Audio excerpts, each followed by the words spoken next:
¿Y quién no ha sentido el impulso de vengarse? ¿Verdad? Lo tenemos todos aquí, este diablillo que nos dice, agarra y la piedra y pega. Es rarillo eso, pero ¿quién no es un poco raro también en su interior? Son de estas preguntas que nos hacemos a veces, estos impulsos que estamos acostumbrados a contener. Y así parece empezar esta colección de cuentos, como yo decía, esto es tan cotidiano que podría suceder en la casa de mis vecinos. Esto podría suceder en México, y podría suceder en China, y podría suceder en Alemania, y podría suceder en cualquier lado. Y te va llevando de una manera, con este lenguaje y un tono tan sencillos. Y ahí está el engaño de Claudia. Es un poco, porque yo creo que hay el arte más grande se vale de la sencillez. No de artificios, sino de recursos así de las palabras rimbombantes ni nada.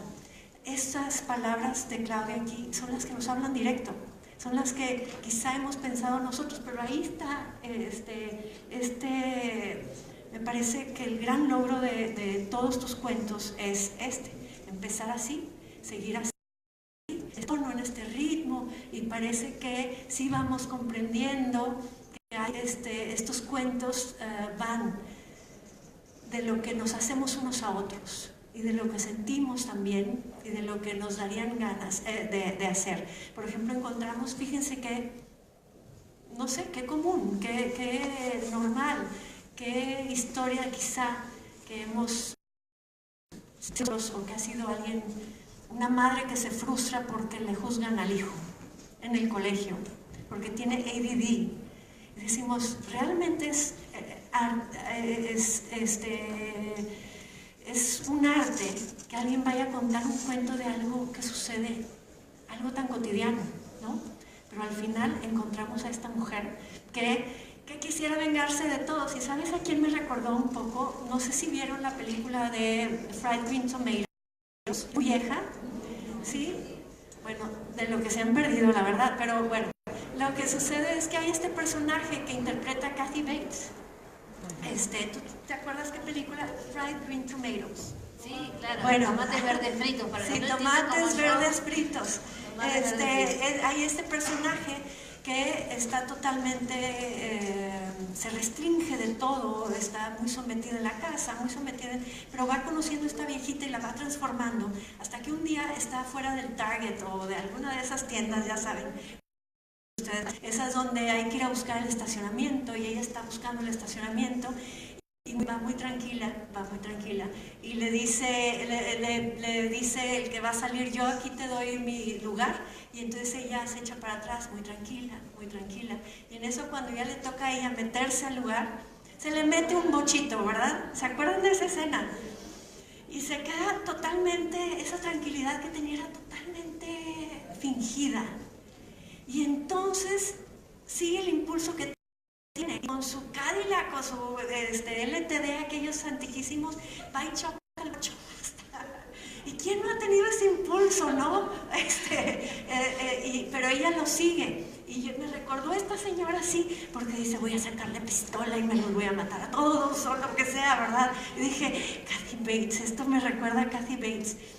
Pero me encantó, y entonces seguimos así, siguiendo las historias de estos personajes, que también se me hacen un gran acierto, porque hay tan poca descripción de los personajes que realmente podrían existir en cualquier lugar, hasta que oímos cómo hablan, y hablan como argentinos, ¿verdad? Pero realmente dices, son mis vecinos, soy yo, quizá nos podría pasar a cualquiera esto que estamos leyendo. Y ahí está el otro engaño. Aquí está, y me pareció maravilloso también la selección de los cuentos, ahorita lo hablábamos, esta selección que nos lleva de cotidianos, sí, mira lo que se hacen unos a otros, se abandonan, se frustran, pero se contienen. Hay estos cuentos maravillosos también, por ejemplo, el de, ay, me encantó ese cuento, te has de haber reído mucho cuando lo escribiste, ahorita me dices. El de la madre de, aquí lo tengo apuntado. De Mariano Sorno. De Mariano Sorno. Me encantó porque, bueno, hasta aquí lo tengo marcado, les leo tantito. Sí, me encantó. Es un niño que se pelea con otro y entonces va y se dan de golpes y un niño le dice al otro, lo voy a decir yo, pero en realidad lo dijo él, eres un hijo de puta, ¿verdad? Y el niño se ofende muchísimo y le dice, no, no soy, ¿por qué hablas así de mi madre? Y se queda el otro niño, ¿yo qué dije de su madre? Me encantó, me encantó. Te reíste mucho. Me encantó porque ahí está también la inocencia de los niños, algo también que creo que no tienen los propios, ¿no? Y después cuando le preguntan, pues, ¿qué le dijiste? Y dice, no le dije hijo de puta al hijo cuando pateó el otro día. A la madre no le dije nada, ¿verdad? Y entonces en este cuento hay todo este juego de, es que yo le dije, no, yo no quería decir eso. Y bueno, finalmente, pero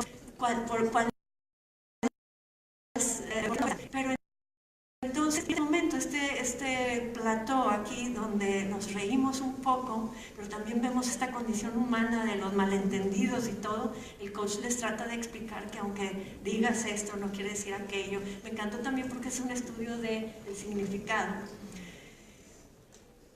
Y luego nos va metiendo Claudia en esta zona un poco más oscura, ¿no? Y unos cuentos maravillosos también, donde me pareció también, híjole, casi como Edgar Allan Poe hablándonos al oído. Aquí, en lo cotidiano, en lo normal, Edgar Allan Poe nos lleva a estas situaciones que dices, están allá, pero esto está en lo cotidiano. Unos ojos azules que se convierten en el Telltale Heart. ¿Cómo se llama esa en español ese cuento? El corazón del ator. Bueno, el casco amontillado también en que en realidad es el mordido el que ataca al personaje, y se me hizo así fuertísimo. Y dije, ya, ¿qué más? No, pues más. Entonces realmente les recomiendo muchísimo este libro, lo van a disfrutar. Yo lo fui leyendo poco a poco los cuentos así y pensé en serio que iba a leer pues un cuento y otro cuento, muy bien, terminan todos así de esta manera tan sabrosa, y después al final los cuentos más adelante se van haciendo cada vez más intensos. A mí siempre me gustó Edgar Allan Poe. Y lo que resulta aquí, y también es, pues yo creo que el gran logro también es, no es estos lugares oscuros, estas tinieblas y lugares así medios misteriosos, así, no, es el salón de belleza, es la casa de campo, es lo normal, ¿no? Y lo que pasa es que al final me quedo yo con esta idea, y ahorita nos platicas tú también, que es que los monstruos pueden ser del impulso, un impulso te puede convertir en monstruo, que pueden ser esos monstruos los vecinos o nosotros mismos, si obedeciéramos a los impulsos, como el de Kathy Bates, que nos dio risa ahí en la película, pero por favor, ¿verdad? No sigamos ese ejemplo, ¿no? Si los obedeciéramos, quizá, no sabemos cuántos nos harían monstruo, porque muchos quizá que nos pasan por aquí, nuestro cerebro ha aprendido desde la niñez a contenerlos, y no nada más eso, sino a callarlos. Y si nos atreviéramos a reconocerlos, nos daríamos cuenta que aunque no siguiéramos el impulso, quizá también somos un poquito monstruos. Y entonces, ¿quién no? ¿Quién no es rarito? ¿Quién no es monstruo? ¿Quién no? La verdad, Claudia, te aplaudo, les pido un aplauso, y les pido de verdad que se dejen ir con estos cuentos.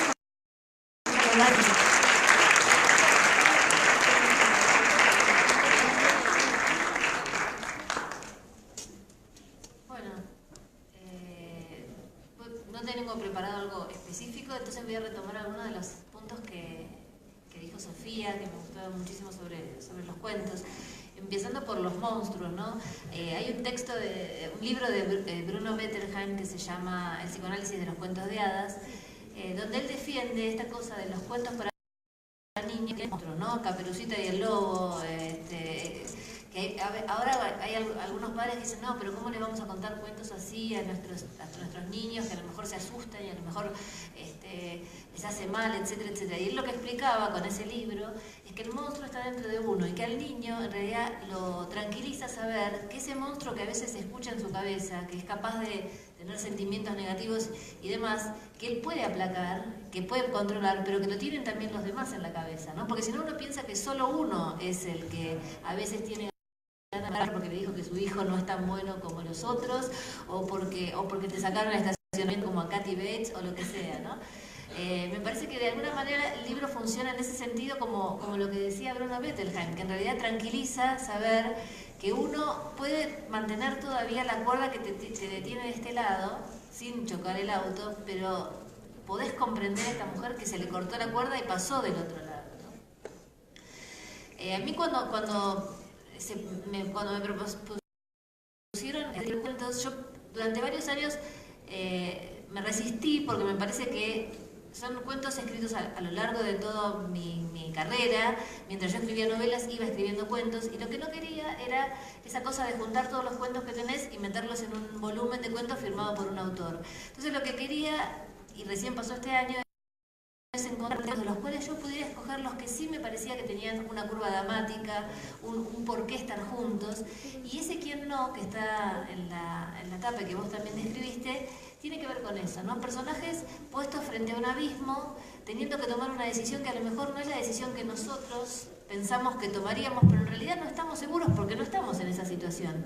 Vos hablaste antes de la descripción de los personajes y que en el cuento podría suceder en muchos lugares porque la descripción es escueta. A mí me gusta mucho lo que dice John McKee, que es un gran guionista de Hollywood, que él dice que lo importante en los personajes, que hay una discusión entre si importa más en los guiones la trama o los personajes. Podemos trasladarlo a la literatura, la misma discusión, ¿no? Entonces él dice, no, es que en realidad es una discusión vana, porque trama y literatura son la misma cosa. Trama y personajes, en definitiva, son la misma cosa, porque uno les hace hacer cosas a los personajes para entender quiénes son. Esto quiere decir, no importa tanto, en este caso por lo menos, si el bajo, flaco, gordo, rubio, morocho, sino qué decisión toma frente a ese mismo. Y recién cuando sabemos qué decisión toma, empezamos a conocer al personaje. Eso, en este caso, doy muchas veces como ejemplo la decisión de Sophie, la novela de Stilton, y que tiene esa película que ustedes recordarán, que uno no termina de entender ese personaje hasta que sabe que un día estaba en un tren y que tuvo que elegir entre sus dos hijos a cuál dejaba y a cuál no, ¿no? Y ahí uno termina de entender ese personaje. Por eso me gusta ese recorrido. ¿Qué decisión toman? Y poner al lector en la obligación de sentirse que si está ahí, aunque él esté seguro de que no va a ser lo mismo, por lo menos sentir que puede caminar con sus zapatos y comprender, ¿no? Que haya algo de empatía.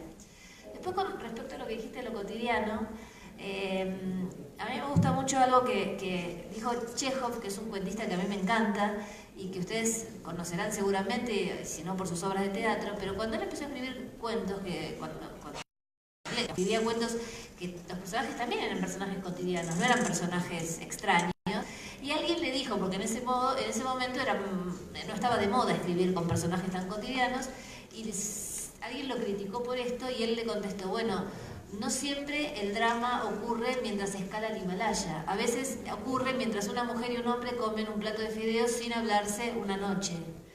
Y creo que los cuentos, de alguna manera, a mí que me gusta tanto Chekhov, recogen esto que aprendí de él, ¿no? El drama para una mujer y un hombre comen un plato de fideos. El tema es contar ese drama.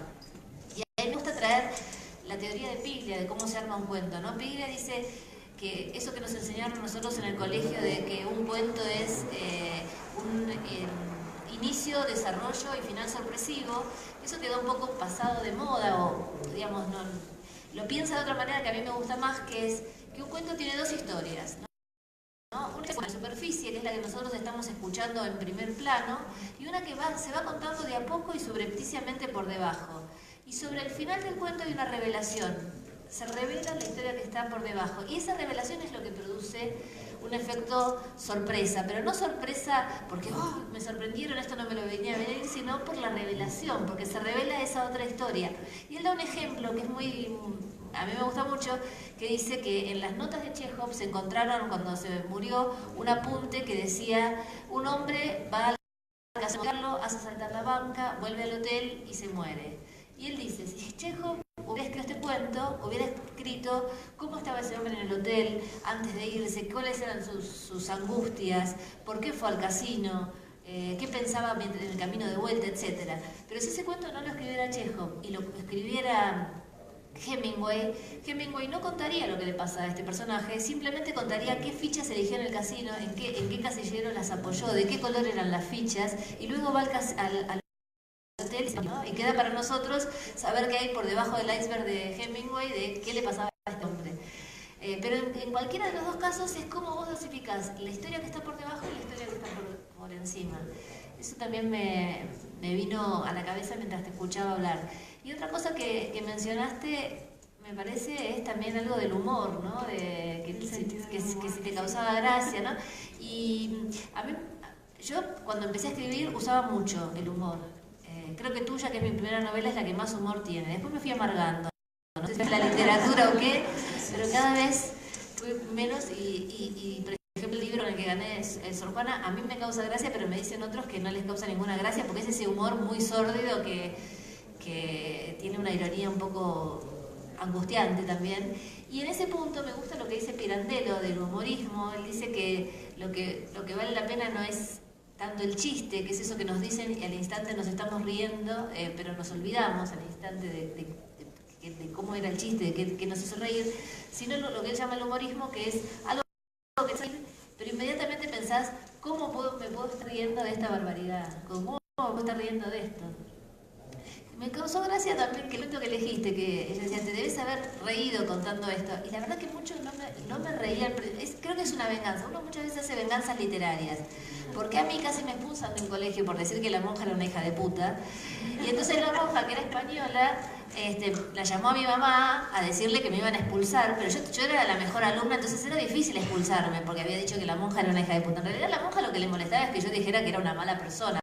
Pero ella se escudaba en su manejo del idioma español, que entonces me acuerdo que mi mamá estaba sentada ahí tratando de que no me expulsaran y decía, la monja decía, porque mi madre no es una exclusa, mi madre no era una exclusa, y entonces yo me sentí muy ofendida. Entonces yo le decía, pero lo que pasa es que usted, como es española, no entiende que nosotros no usamos eso para decir que su madre es una prostituta, sino para decir que usted es una mala persona. Y mi mamá me pateaba por debajo de la mesa, porque cada vez estaba más cerca de la expulsión, ¿no? Y la verdad es que después, con muchos años después, porque uno piensa, bueno, estas cosas se van, pues, muchos años después me pasó que un hijo mío le dijo a otro en un partido de fútbol, hijo de puta, y fue el padre a pegarle a mi hijo unos días después, no el niño, el padre del niño, a decirle que cómo se metía con su mujer, etc. Y todos estábamos como, ¿qué pasa acá? Hasta que apareció la mujer. Y la mujer se le apareció a mi hijo con una... Así, es que cuando nosotros no estábamos, fue al partido de fútbol siguiente la mujer y le dice a mi hijo, yo quiero que sepas que aunque yo tenga este cuerpo, yo soy una madre como cualquier otra. Entonces ahí mi hijo quedó tremendamente perturbado. O sea, finalmente el abusado fue mi hijo por haber dicho... por varios lados. Terrible. Entonces, bueno, cuando decís si me causó gracia, sí, ahora me causa gracia, pero en ese momento no me causó ninguna gracia. Bueno, yo les agradezco muchísimo. Lo que me encantaría, si me quieren hacer preguntas de este libro o de cualquier, seguimos conversando sobre los intereses de ustedes también, ¿no? Y si no, seguimos conversando nosotras, pero si tuvieran preguntas sería ideal. Sí.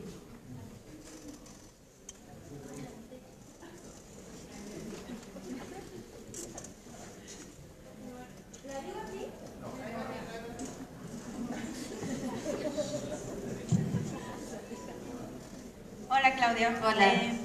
El día de ayer tuvimos la oportunidad de escucharte en la presentación que tuvieron del Sor Juana y fue bastante increíble escucharte.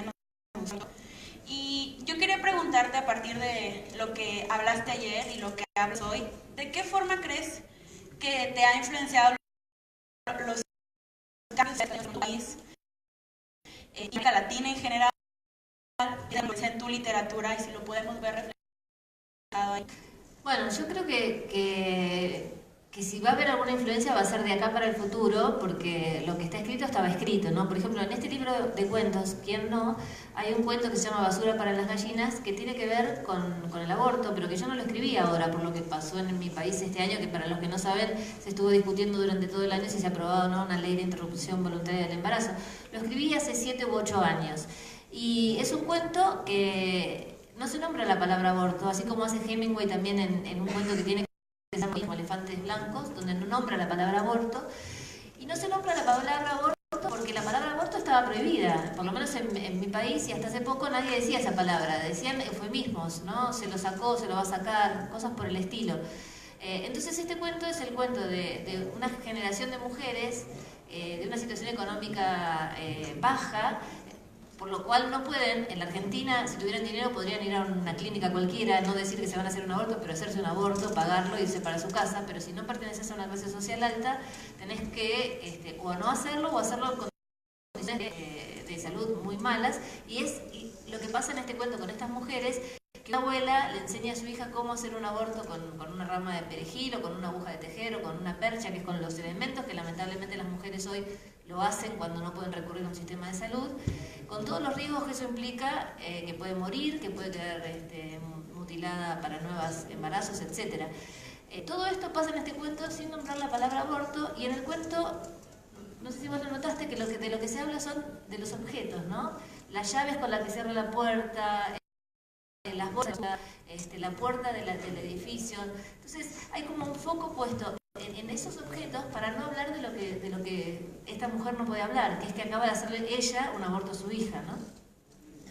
Ese cuento ya estaba escrito. Si yo lo tuviera que escribir hoy, pasaron muchas cosas en mi país, a lo mejor podría pensar escribir otro cuento, pero ese cuento me parece que tiene que quedar así, sin nombrar la palabra, porque da cuenta de un momento en el cual esa palabra estaba prohibida, ¿no? Pasó en la Argentina, después de debatir mucho sobre esta ley, que familias enteras estaban en la mesa y aparecía una tía que decía, pero yo me hice un aborto hace muchos años, y aparecía una prima que decía eso, y la gente se sorprendía porque no había alguien tan cercano como tu prima, tu tía o tu mamá. Viene un día y te dice que hizo un aborto y vos viviste toda la vida con ella sin saberlo, ¿no?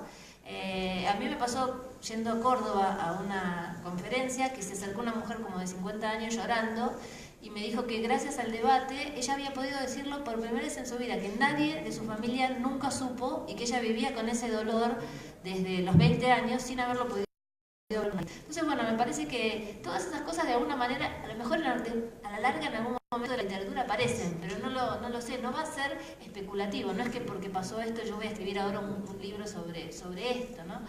Incluso en algún momento a mí me tocó dar 2 discursos, uno en la Cámara de Diputados y otro en la Cámara de Senadores, cuando se llamaban a referentes sociales para hablar sobre a favor y en contra de la ley. Y en algún momento la editorial me propuso esos discursos publicarlos, y a mí me parecía que, yo dije que no, porque me parecía que el discurso político en esa circunstancia, que el hecho de después ponerlo en un libro y comercializar ese libro, le quita ese hecho político, le quita ese peso, ¿no? Entonces uno tiene que estarse protegiendo también cuando haces ese tipo de intervenciones sociales, de que no se te desactive la intervención porque te dejas seducir por el hecho de que lo que dijiste vaya a terminar en un libro. A lo mejor dentro de unos años sí, cuando ya no sea, no tenga ese peso, pero no ahora, ¿no? Bueno, muchas gracias por la pregunta. ¿Alguna otra pregunta? Gracias por estar aquí en la FIT. Yo me he llevado una sorpresa porque había leído una novela tuya y no sabía que era tuya, hasta que la has mencionado que tiene ese nombre, tuya. Sí. Y te quería preguntar, bueno, también creo que otras de tus novelas... Es de las personas que no se fijan quién escribió una novela, entonces... Bueno, no debería de decirlo, No, está muy bien. No, me la pasó una compañera de trabajo porque me dijo que creía que me iba a gustar mucho y efectivamente me gustó mucho. Y después me di cuenta que había visto una película que también estaba inspirada en una de tus novelas. Entonces, bueno, pues las cosas de la vida. Muchas gracias. Entonces, nada, tengo muchas ganas de contar, Arturo. Y te quería hacer una pregunta sobre, pues, precisamente sobre la producción tuya que he visto previamente.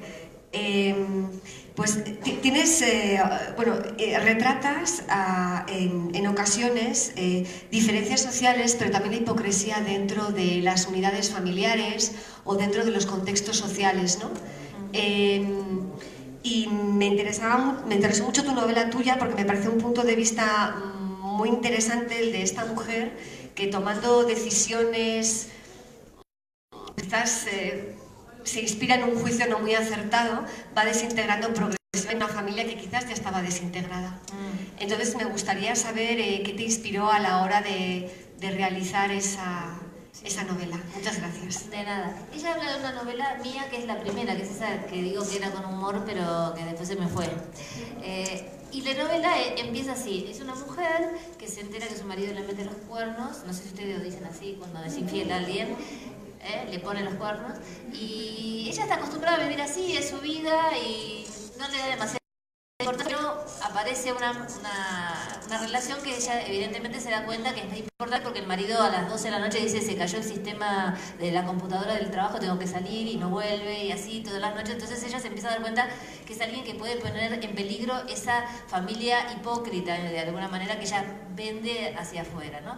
Entonces lo sigue, esto pasa todo en el primer capítulo, lo sigue con el auto, el tipo va a un parque que hay en Buenos Aires que tiene un lago en el medio, se esconde atrás de un árbol, empieza a discutir él con su amante, que es la secretaria, un clásico por otra parte, ¿no? Y entonces, en esa discusión, la mujer lo quiere abrazar, él la empuja, ella se cae, se golpea la cabeza y muere. Y esta mujer está mirando todo desde atrás de un árbol, ¿no? Entonces ahí, ella tiene, a partir de ahí, todo el capítulo es un monólogo interior en la cabeza de esta mujer que tiene que pensar ¿qué hace? Porque si lo dice, si ella, el marido, el cuerpo lo mete en el lago y queda sumergido, entonces no aparece la secretaria. Si ella dice, se le arruina la familia. Y si no lo dice, bueno, la mujer ya murió, fue un accidente, en realidad el marido no la quiso matar, pobre. Y entonces a lo mejor si no vamos para adelante como siempre, eso es lo que piensa la mujer. Y todo esto pasa en la cabeza de ella. A mí me gusta mucho trabajar el tema de las apariencias, ¿no? Me parece que en esa novela y en las Viudas de los Jueves, en las dos hay una apariencia que tiene mucho que ver también con la apariencia de clase, ¿no? En las Viudas de los Jueves hay una apariencia que tiene que ver con los bienes que se tienen. Algunos, cuando se hizo la película de las Viudas de los Jueves, le agregaron escenas de sexo que no estaban, porque para mí no eran necesarias. En el cine parece que sí, porque siempre se agregan, ¿no? Pero en la novela, a mí me parecía que la libido de esas personas estaban puestas en los bienes que tenían, en el auto que tenían, en el reloj que tenían, en la casa que tenían y en la mujer que tenían en cuanto a objeto, no en cuanto a deseo sexual. Entonces no necesité poner escenas de sexo. Ahora me pasa que lo leo mucho en los colegios y cuando voy y me hacen preguntas sobre las escenas de sexo de la película, le digo, te la contesto en el recreo porque si no la maestra te va a poner un 1 porque no leíste el libro y viste la película. Y siempre cuento una anécdota que me resultó muy graciosa de un autor norteamericano que se llama Tobias Wolff. No sé, unos libros que se llaman Vida de este chico, no sé si se acuerdan, y algunos otros. Esa Vida de este chico es una novela bastante autobiográfica que tiene que ver cuando él era un niño y sus padres se separan y lo mandan al hermano con el padre y queda él con la madre. Y la madre empieza un derrotero por pueblos de Estados Unidos tratando de ganarse el sustento con dificultad. Esos pueblos de Estados Unidos que no son ni Manhattan ni San Francisco, sino del Middle West, donde no es tan fácil llevar la vida adelante. En la película que se hizo, este chico es un Leonardo DiCaprio muy chiquito y la madre finalmente tiene una relación con un tipo que termina siendo su padre, que es Robert De Niro, con el cual él se lleva muy mal. Bueno, en el libro él no tenía ninguna escena de sexo porque un niño en general no sabe cómo la mamá, los distintos novios que tuvo antes de llegar a Robert De Niro, qué hacía la madre con esos novios. Entonces no había escenas de sexo.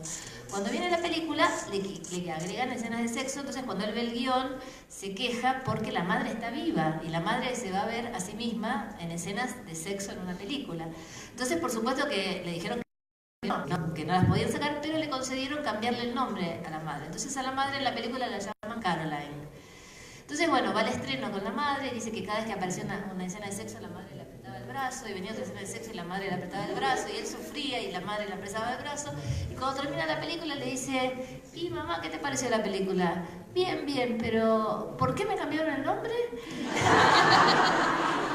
Y ella le dice, bueno, mamá, él le dice mamá porque tenía muchas escenas de sexo. Bueno, pero era sexo con Robert De Niro. Así que el cine, uno se preocupa por los cambios que hacen cuando pasan las películas del cine y a veces no es tan para tanto. Pero bueno, volviendo a lo tuyo, sí, la hipocresía, el que dirán, las apariencias me interesa mucho, mostrar lo que se barre debajo de la alfombra. Creo que en esas dos novelas está mucho puesto en la clase social, pero también, por ejemplo, en Las grietas de Jara, que es la que ganó el premio Sor Juana, también está puesto en mantener un matrimonio a pesar de que no te interesa, mantener un trabajo a pesar de que no te interesa, porque no tenés como la valentía suficiente para decir quiero tener una vida mejor. Y esa novela a mí me costó escribirla porque el hombre, si bien no está escrita en primera persona, tiene una tercera persona muy pegada al punto de él. Entonces tenía que meterme en la cabeza de un hombre que está todo el tiempo fantaseando con una compañera de trabajo, pero dice, no, pero yo separarme no me voy a separar porque yo con mi mujer tampoco tengo tantos problemas. Bueno, pero si mi mujer un día se muere, entonces sí. Entonces si mi mujer un día se muere, yo intentaría algo con esta que me gusta tanto, ¿no? Y el trabajo, la verdad que no le gusta porque siempre está haciendo edificios que son interesantes desde el punto de vista de ganar dinero, pero no los que él quisiera hacer, y siempre dibuja uno que es el que le gustaría hacer. No atreve, nunca se atreve, hasta que bueno, finalmente un día por distintas circunstancias en esa novela se atreve. Y ahí tuve el problema de la cabeza del hombre, como no sé si a vos te ha pasado tener alguna voz, ¿tenés algún personaje que vos tuvieras en voz primera de masculino? Sí. Viste que es un inconveniente, ¿no? O sea, uno siempre duda de, ¿será así que piensan o no? Yo por lo menos tengo ese respeto, ¿no? Yo digo, así piensan y así. La cuestión es que este hombre se hacía mucho los ratones con los ratones, es cuando pensás así, me gusta tal chica, ¿no? Con esta cosa, bueno, ¿cómo será que se lo hacen igual que las mujeres? Entonces yo le quise preguntar a varios varones y ninguno me quería responder. El único que me dijo que sí es mi hermano y me citaba para tomar un café y explicarme, pero nunca aparecía después. Pero, en esta novela también hay un recorrido por unos edificios de Buenos Aires, los edificios más lindos para el arquitecto que era el protagonista de esta novela. Entonces yo contraté a un arquitecto especialista en arquitectura urbana para que me dijera cuáles eran los que él elegiría, porque no quería que fueran esos que uno elige desde no saber como los más importantes cuando podía haber joyas que yo no conociera. Entonces este arquitecto, nos sentábamos en un bar que es un bar del Hotel Castelar, que es un bar sumamente clásico, los humos son sumamente clásicos, es un bar donde está siempre lleno de colectividad gallega sumamente clásica, y estábamos nosotros dos ahí y no sé, le conté este problema que tenía y él me dice, y le digo, no, y ahora estoy con una escena que él va al baño y se empieza a mirar en el espejo y me dice, ¿y pusiste la naftalina? ¿Ustedes saben lo que es la naftalina? Y yo le digo, ¿qué naftalina? Me dice, la naftalina en el mingitorio. Le digo, no, ¿qué naftalina en el mingitorio? No, en los baños de hombre hay naftalina en el mingitorio. Le dije, no, yo no sabía. Bueno, espera un segundito, llama al mozo y le dice, mozo, tenemos que ir al baño con la señora, un minutito.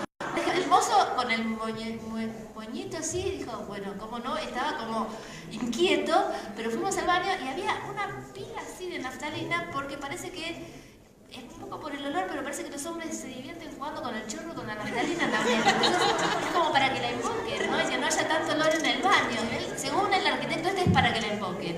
Dijo, es más, nosotros diseñamos unos arcos como tiro al blanco, que si invocas en un lado es 100, si invocas en otro es 50. Yo me desde mi cabeza de mujer me puedo imaginar que los hombres juegan con la naftalina o que invocan al arco. Si no me lo gusta este hombre, jamás se me hubiera ocurrido, ¿no?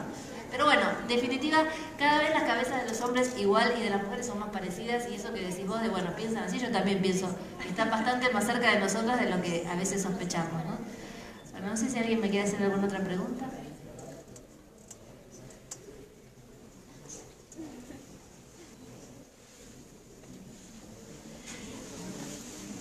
Perfecto, hacemos, faltan 5 minutos, así que hacemos esa pregunta y la de la que está acá que levantó la mano.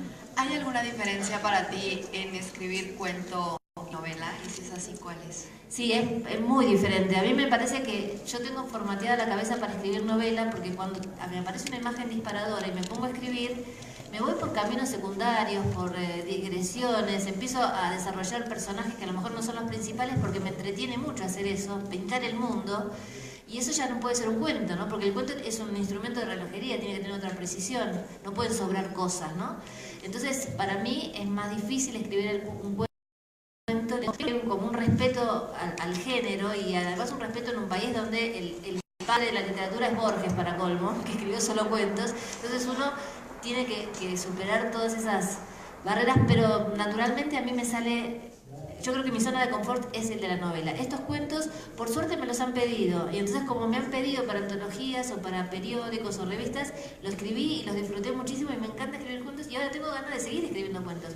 Pero la verdad es que me exige un trabajo de contención, ¿no? Un trabajo de contención, básicamente. ¿Quién era la...?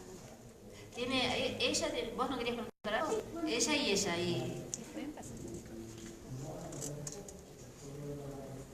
Perdón, es que me apena un poco porque es más sobre la forma. Cuando yo pienso en libros tuyos, que no los conozco todos desafortunadamente, ahí voy, pienso en estas páginas interminables a renglón seguido. Y entonces hablaba con Silvia de esos monólogos interiores y así. Entonces yo te quería preguntar sobre eso, porque veo como que estoy acostumbrada a los párrafos, por más largos que sean. Y cuando pienso en tus novelas, pienso en ese continuo. ¿Y en cuál, por ejemplo, te parece? En Las viudas de los jueves, y ahora viendo esa un poco también, pero no. En esa no lo noté tanto. Yo creo que la que más tiene continuo es Elena Sabe, que es una novela que la protagonista tiene Parkinson y entonces tiene una prosa muy diferente a las otras porque necesita acompañar ese cuerpo enfermo. Entonces la prosa es una prosa recurrente que vuelve para atrás permanentemente y son párrafos más largos. En los otros no me había dado cuenta, pero no sé qué decirte. Sí, no, bueno. Ponele paciencia. No, o sea, me encanta, pero yo escribo y como escribo poesía más que otra cosa, me hace muy importante bajar los renglones y decir, dar espacio, entonces me llama la atención eso, pero me gusta también, ¿sabes? Pero es interesante lo que me decís, lo voy a observar. Sí. Creo que Elena Sabe es el que tiene eso más exacerbado. Elena Sabe tal vez, sí, porque tengo Elena Sabe y La viuda de los jueves. Claro, ese es el que tiene lo que vos decís más exacerbado. Por esto que te digo, y porque estaba bastante influida también, hay una epígrafe de Berger, y no sé si ustedes leyeron a Thomas Berger, ese sí que tenés que leerte 30 páginas en un punto. Okay. Ese sí. Sí, no, me gusta, pero me Sí, interesa. sí. Gracias. Gracias. ¿Qué tal, Claudia? Hola. Estaba viendo eso y fue putazo que le lanzaste a la monja. ¿Te acordás todavía por qué fue? Sí, me acuerdo Y perfectamente. lo otro que me interesa es el haber estudiado en un colegio de monjas y que vos eras la mejor alumna, te hizo una persona que realmente... Pero tantas otras niñas pues se subsumen a toda esta cultura de monjas. Me interesaría saber si pensás hacer una novela sobre este tema. Yo me acuerdo perfectamente, el tema era así, estábamos dibujando ¿cómo se llama cuando te ponen un jarrón, una naturaleza muerta, se llama algo así? Sí, un bodegón, y entonces había un jarrón y no sé qué y no sé cuánto. Entonces yo pasé y sin querer moví el pupitre y se cayó el jarrón y se rompió los vidrios. Vino caminando la amiga, se cae y se corta con el vidrio del jarrón. Entonces yo estaba preocupada por la situación, qué sé yo, vamos a buscar a alguien para que nos ayude y todo lo demás, y la monja, que se entera que pasó esto, dijo, se lo tienen merecido por no bajar las botellas de Coca-Cola después de tomarlas. O sea, sin saber nada de lo que había pasado, ella prejuzgó que había sido un accidente con una botella de Coca-Cola que no habíamos bajado. Entonces yo dije, como cualquier chico, bueno, qué hija de puta, la celadora, que es la que nos cuida, tenía toda una interna porque ella tenía muchos problemas con la cosa. Entonces, por lo mal que nos portábamos, le fue con el cuento pero no había sido una cosa, digamos, en ningún caso fue una cosa tan trascendente, pero digamos, para mí era una hija de puta por muchos motivos, no solamente por ese, ¿no? Pero bueno, ese fue el cuento. Y después el tema del colegio de monjas, la verdad es que donde yo vivía, que es en el conurbano que es como las afueras de Buenos Aires, los colegios... Pasa una cosa que es interesante de contar, no sé si pasa lo mismo en México. El Estado se va retirando de la educación pública, ahora mucho más. Esto que voy a contar ahora es mucho peor. Entonces hay muchos colegios religiosos, de curas y de monjas, que tienen subsidio del Estado, que el Estado les sale más barato darle el subsidio y que ellos se eduquen, pero que además te educan en la religión, y que no tener que poner ellos escuelas públicas, que es lo que debería hacer el Estado. El Estado debería, si se proclama laico, ustedes tienen menos problemas que nosotros, me parece, con la laicidad del Estado, porque lo tienen como más afirmado, ¿no es cierto? Pero nosotros supuestamente tenemos un Estado laico donde la Iglesia se mete todo el tiempo y donde la Iglesia recibe mucho dinero para el sueldo de los obispos, para muchas cosas, y además educa gente y además ahora en esta situación de la Argentina da de comer a mucha gente. Entonces si la Iglesia te da de comer, católica o evangelista, y vos comes ahí, y después ¿qué le vas a decir? Que no digamos, no den su credo, etcétera, obviamente. Entonces, de alguna manera se está evangelizando a través de una situación de precariedad como es la comida, por ejemplo, ¿no? Bueno, volviendo a lo de las escuelas, muchos de nosotros fuimos a escuelas católicas sin necesidad de que en nuestras familias tuvieran una católica, ¿no? Mi mamá, mi abuela y para atrás iban a misa, hemos sido bautizados, todo lo demás, pero a mi papá no le daba ninguna importancia, y mi papá, yo tengo un libro que se llama Un comunista en calzoncillos, así que imagínate que la iglesia y la monja mucho no le iban, así que creo que tuve una buena mezcla en ese sentido, y siempre me enseñaron a tomar lo que me decían del otro lado con una con reparos, ¿no? Como, bueno, si te parece sí, y si no te parece no. Pero sí, evidentemente, de todos modos te debo decir que las monjas de mi colegio eran unas monjas muy modernas. Lamentablemente muchas de ellas desaparecieron en la época de la dictadura porque habían tenido participación también en la época dentro de determinadas militancias. O sea que no eran las peores monjas que te podían tocar, ¿no? Para educarte, e incluso en temas más yo me acuerdo que teníamos una monja en educación, en higiene y en biología, qué sé yo, y era bastante moderna. A veces uno tiene suerte que le tocan congregaciones bastante más modernas que otras, ¿no? Bueno, ya no hay un aplauso. Muchas gracias.